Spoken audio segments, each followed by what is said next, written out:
Assalamualaikum warahmatullahi wabarakatuh. Alhamdulillahi rabbil alamin. Wal aqibatu lil muttaqin. Wala udwana illa 'alal zalimin. Ashhadu an la ilaha illallah wahdahu la syarikalah. Wa ashhadu anna sayyidana wa nabiyyana Muhammadan abduhu wa rasuluh. Allahumma fasalli wa sallim wa barik ala sayyidina Muhammadin adada man salla alaihi. Wa salli ala sayyidina Muhammadin adada man lam yusalli alaihi. Wa salli ala sayyidina Muhammadin kama amarta bis salati alaihi. Wa salli ala sayyidina Muhammadin kama tuhibbu ayyusalla alaihi. Wa salli ala sayyidina Muhammadin kama yanbaghi ayyusalla alaihi. A'udzu billahi samiil alim minasy syaithanir rajim. Ya ayyuhalladzina amanu la tulhikum amwalukum wa auladukum an zikrillah wa may yaf'al zalika fa ulaika humul khasirun. Hai orang-orang yang telah beriman, janganlah sampai melalaikan kamu harta dan anak-anakmu untuk beribadah kepada Allah. Kalaulah kamu dapat terlalai oleh itu, maka kamu akan termasuk orang yang sangat merugi. 3 hal yang melalaikan, melenakan, dan meninabobokkan kehidupan manusia. Mari kita simak apa yang telah diungkapkan oleh kibarus sahabat Ibnu Mas'ud radhiyallahu an. Beliau berucap, kam min mustadrajin bin ni'mati alaih. Ini yang pertama. Betapa banyaknya manusia yang dihukum secara beransur-ansur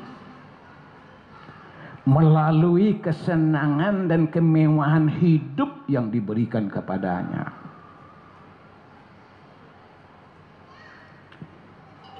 Wa kam mim maftunin bisana'i alai. Ini yang kedua. Berapa banyaknya pula manusia yang dapat cobaan ujian berat melalui pujian orang kepadanya. Cucu Pak Loyang hidung dipuji orang.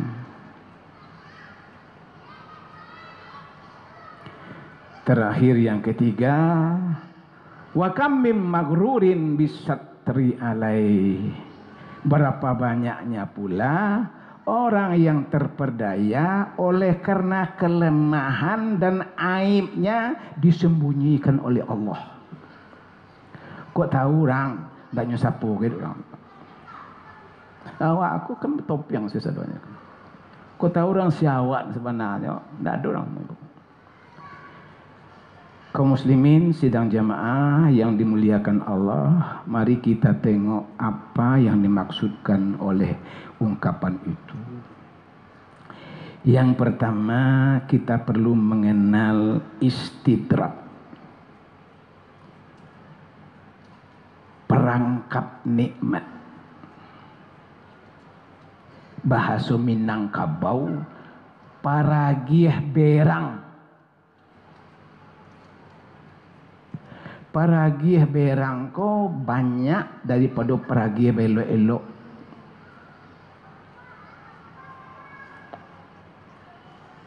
Contoh, Kita pulang dari pasar membeli pisang sesisir, beli pisang sesike, pisang tabe patah, neranun nerancak tu masak. Di laman disonsongnya dek cucu, deh angku beli pisang rancak angku. Le boleh minta cianku, bapilian dek gaek tu yang paling ketek di ujung sikit. Yang paling kini sebab kalau di tengah-tengah mangasan weko nyowa kedatang tamu di rumah kau kadisuguhkan kau ketemu buat pilihan yang paling ketek pitu tu di ujung sekali dia lah makanlah. Bukan main nikmatnya cucu tadi melahap pemberian kakeknya yang dengan sukarela dan senang hati itu. Lalu sampai naik ke rumah, tiba kakak apa aja tadi? Indahnya minta dia doa kangku kau. Kayaknya minta ke kakek. Honde kakek beli pisang lalu disakahnya di tengah-tengah tu dua. Di tengah sikit itu takahnya. Kon tua awak kemoyangku ayon tua ang mana masungkal dia ang sadoa atunya pergi berang tua. Tu ni pergi berang tu. Memang banyak dapat kaya adik tadi tapi bela elok atau kakak aku tadi. Itu contohnya Pak, orang yang taat dan konsisten menjalin agama seketik rezekinya Pak, tidak kayu tapi nikmat berkah. Tapi orang yang makan masak mata tu Pak, ndak habis 7 keturunan Pak. Banyak. Ini logika sederhananya. Bapak Ibu sidang jemaah dimuliakan Allah, istidrat merupakan bentuk tipu daya dari Yang Maha Kuasa yang diberikannya kepada seseorang yang sering melalaikan perintah Allah, yang sering terledor berbuat dosa, sehingga orang yang bersangkutan tidak merasa basuhnya berdosa karena rezeki murah je. Mengale balabo tarwi je. Jadi anggota tapi lihat tarwi saya duduk tarwi je. Padahal maliang saya kerajaannya.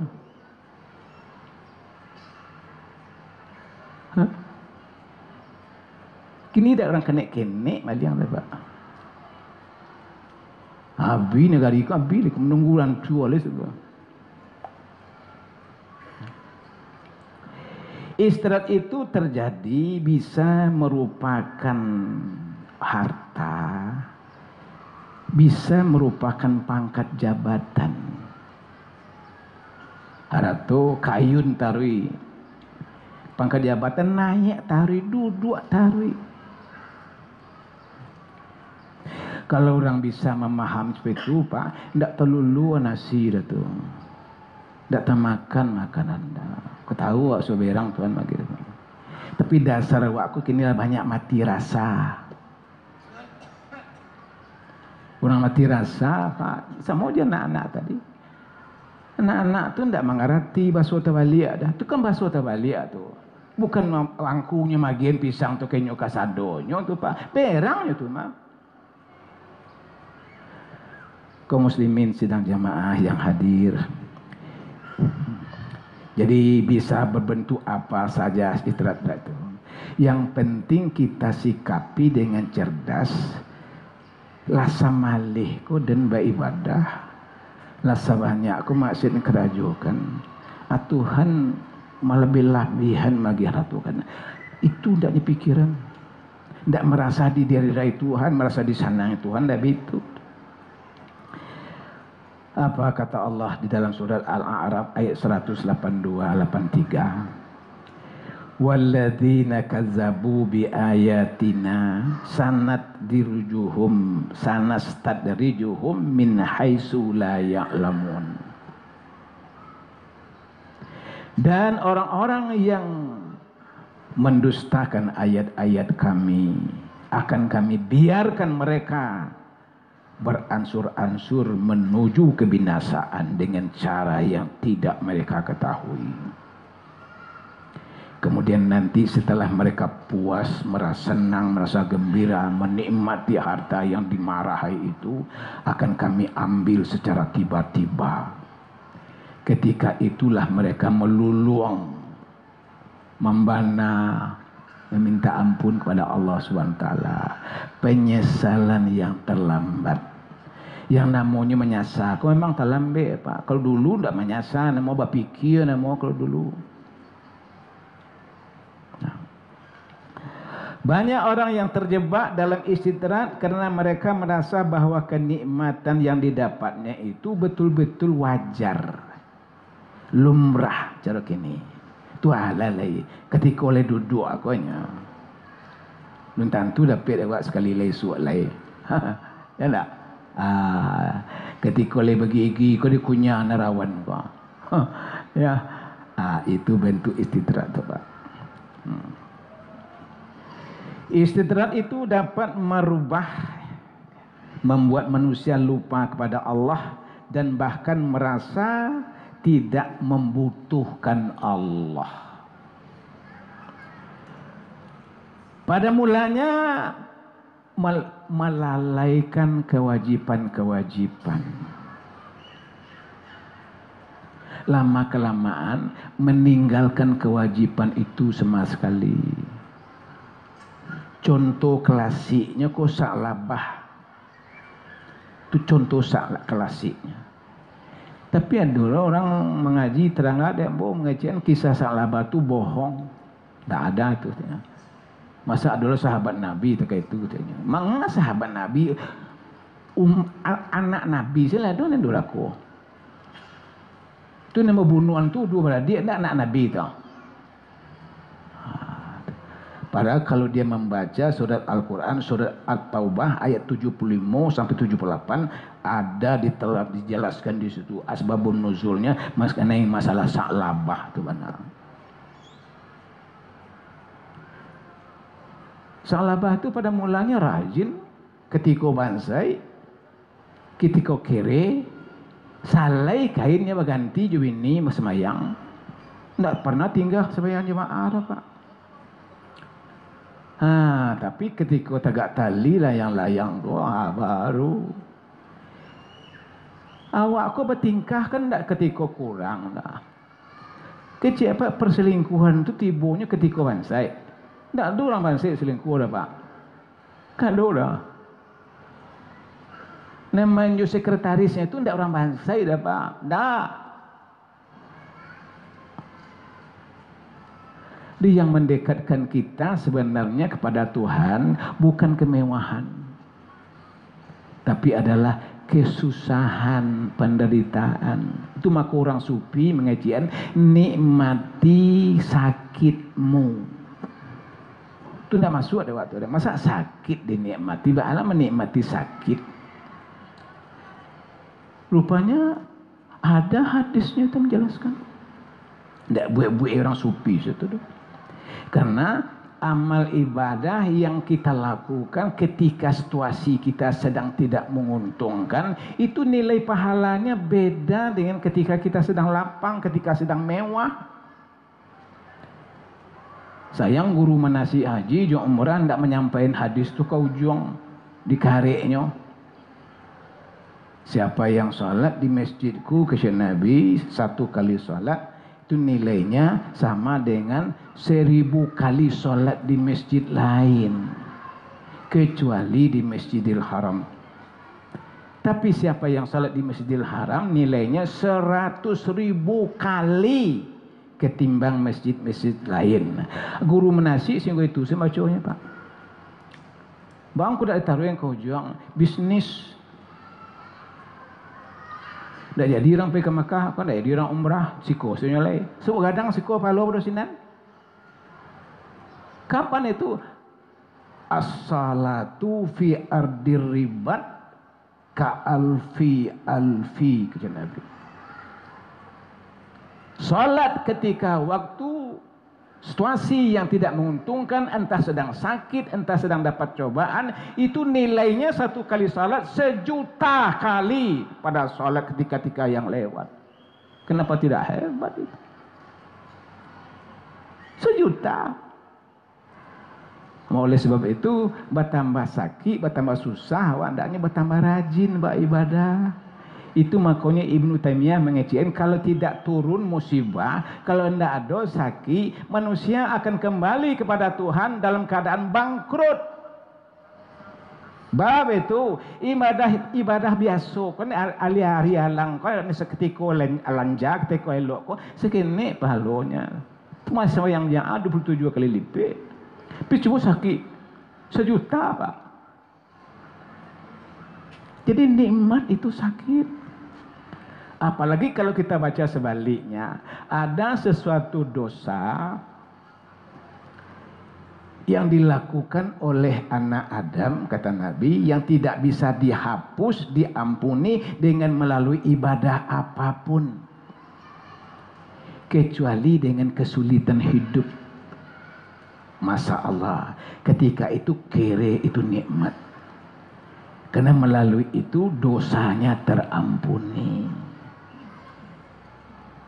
Kaum muslimin sidang jemaah yang hadir, yang lanjut kejudaannya, hadis itu ujungnya rak'ataini fi jawfil laili aksar minhu.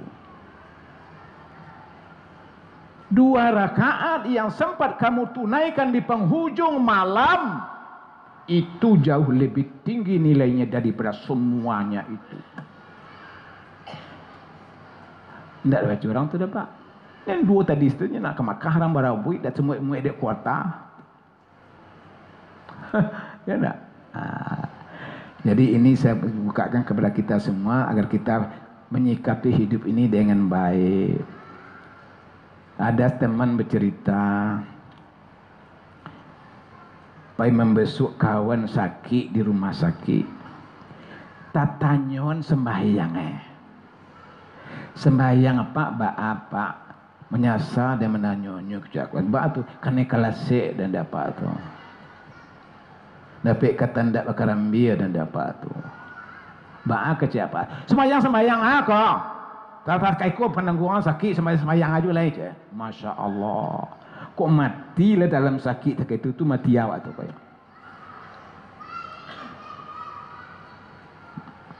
Tu yang kandiak dah tahu diubi, akagan buang di selusuannya. Awak cadik tapi tidak pandai mengaji, orang buntiang di nikahan. Bapak Ibu sidang jemaah muliakan Allah. Istidrat melenakan, membuat orang lupa akan hakikat hidup yang sesungguhnya. Ya. Hingga pada saatnya Allah akan mencabut semua kesenangan sampai mereka termagu dalam penyesalan yang sangat panjang. Penyesalan yang terlambat, yang tidak ada gunanya lagi. Jadi istidrat adalah jebakan kenikmatan yang membinasakan, yang perlu kita waspadai.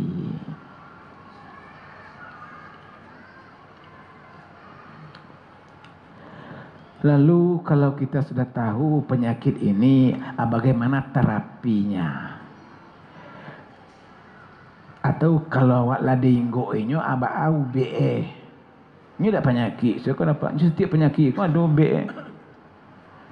Hujjatul Islam menulis dalam buku fenomenalnya Ihya Ulumuddin itu obatnya istidrak tu kata beliau ada beberapa poin ini. Ambo simpulkan jadi 6 poin sejauh B-nya. Yang pertama, bersyukur kepada Allah atas nikmat yang kita telah dapat. Dengan bertambah giat beramal saleh. Bukan justru melenakan kita.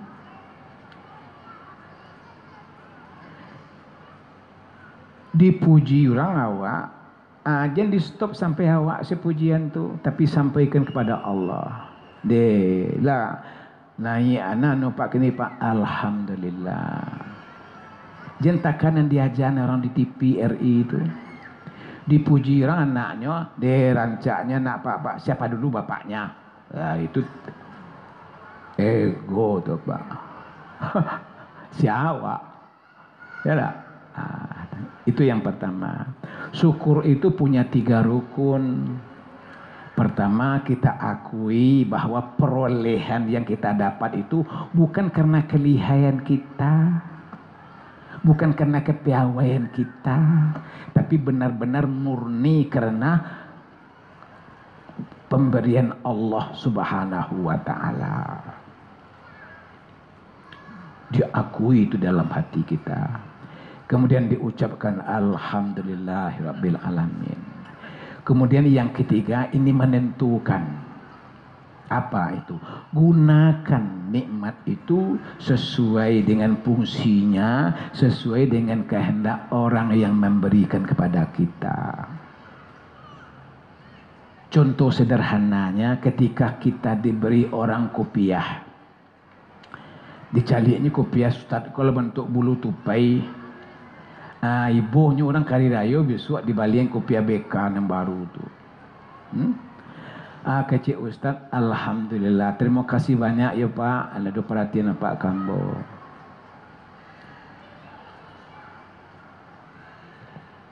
Kalau nyosorong kan ke kapalonya kopiah tadi Pak, tidak tanggung gadangnya ti orang yang bersedekah tu dapat. Alhamdulillah, lagi pada sonyo sedekah Pak. Tapi kalau dia doa napa nama lagi kopiah tadi disorong kopiah tadi ke kaki, agak ti. Disorong ke kaki. Banyak orang seperti itu sekarang dalam mempergunakan nikmat Allah. Di akhir sakit Tuhan judi online. Kita tidak habis pikir Pak, Indonesia umat Islam terbesar di dunia. Terbesar pula judi online-nya. Keliru. Berapapun Anda kita baca alhamdulillah, berapapun zikir kita, berapapun apa, habis itu semuanya. Karena yang terakhir rukun yang ketiga itu menentukan diterima dan tidaknya yang pertama dan kedua. Berikutnya menjauhi segala bentuk kemaksiatan sekecil apapun. Nama naruang kaki indak batu gadang dapat ndak. Tapi kerikil kecil tapi fatal akibatnya. Jangan menganggap enteng dosa. Yang ketiga, berdoa agar terhindar dari istidrat itu. Mohon kepada Allah agar kita diberi daya, upaya untuk bisa menjauhkan diri dari dosa itu. Kemudian yang seterusnya, mencari rezeki dengan qanaah, bukan dengan tama'ah. Tama'ah itu tamak. Qanaah itu kana, itu jauh bedanya Pak. Orang tamak mencari rezeki karena dia beranggap apa yang dimilikinya belum cukup, masih kurang. Kurang kok tidak pernah tercukupi. Tapi kalau orang qanaah mencari rezeki, dia bukan menganggap yang ada padanya masih tidak cukup, masih kurang, tapi dia menjalankan perintah Allah.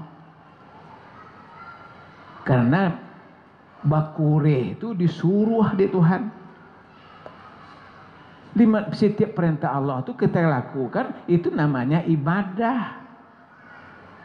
Makanya orang yang melakukan bakure mencari rezeki dengan qanaah, dia sudah menerima hasilnya dulu.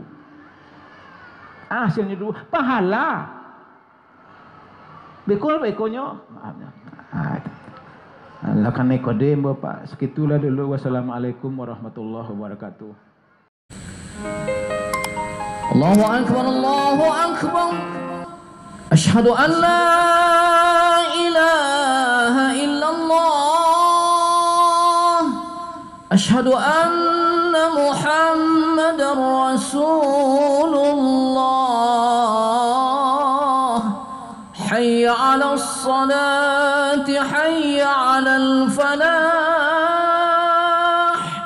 قد قامت الصلاة قد قامت الصلاة الله أكبر الله أكبر لا